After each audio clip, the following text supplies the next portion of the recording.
After the birth of Joseph, Jacob said to Laban, "You know how hard I've served you all these years. Now let me go my way, along with my wives and my children, so that I may return to my own country." If I have found favor in your sight, listen to me, for I have seen that the Lord has blessed me because of you. Name your wages, and I will pay you whatever you ask. The Lord has blessed you through my labor. Your livestock has flourished under my care, but now I should provide for my own family. Then what shall I give you? You shall not give me anything. If you do this one thing for me, I shall continue to care for your flocks. and Jacob said to Laban, "Let me pass through all your flocks today, and pick out every speckled, spotted, or brown sheep and their offspring, and every speckled or spotted goat, along with their offspring. That shall be my wage. And let my integrity stand. Any sheep found in my possession that is not speckled, spotted, or brown, and any goat that is not speckled or spotted shall be counted as stolen." I agree. Let it be just as you have spoken. After agreeing to Jacob's proposal, Laban quickly removed every speckled, spotted, and brown sheep, and every speckled and spotted goat, along with all the offspring from his flocks, and gave them to his sons. And he put a 3-day distance between them and Jacob. And Jacob continued to care for the rest of Laban's flock, just as he had promised.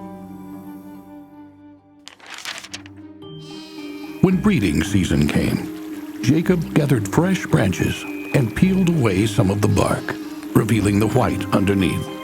He then set the branches in the water troughs so the flock would see them when they came to drink, and they bred.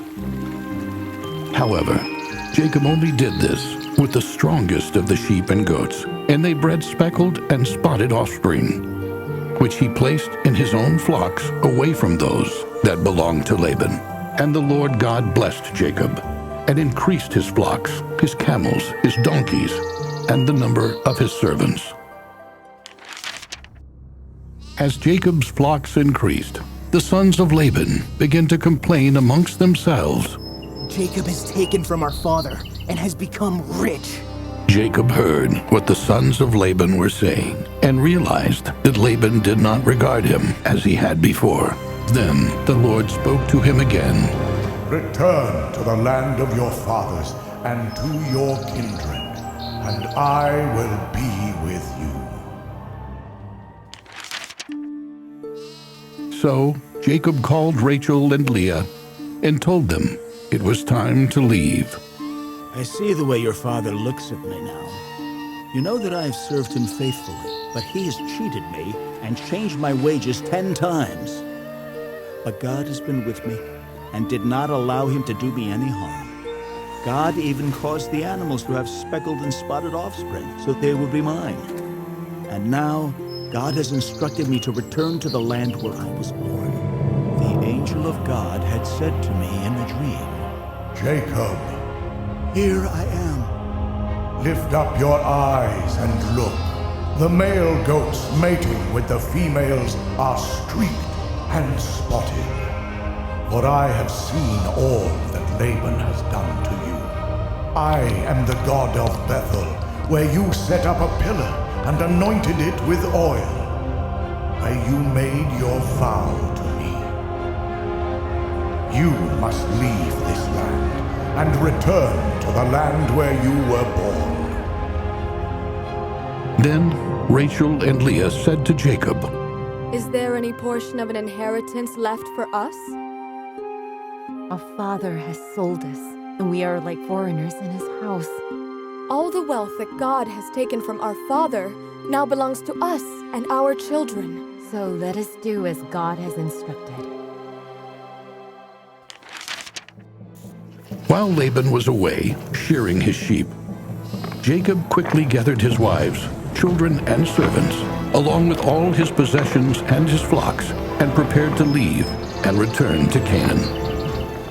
And as they were gathering all their belongings, Rachel entered her father's house and stole his household gods. Then Jacob fled. He crossed the Euphrates River and set out to the hill country of Gilead. And he said to them, I see that your father does not regard me with favor as he did before, but the God of my father has been with me. You know that I have served your father with all my strength, yet your father has cheated me and changed my wages 10 times. But God did not permit him to harm me. Genesis chapter 31, verses 5 to 7.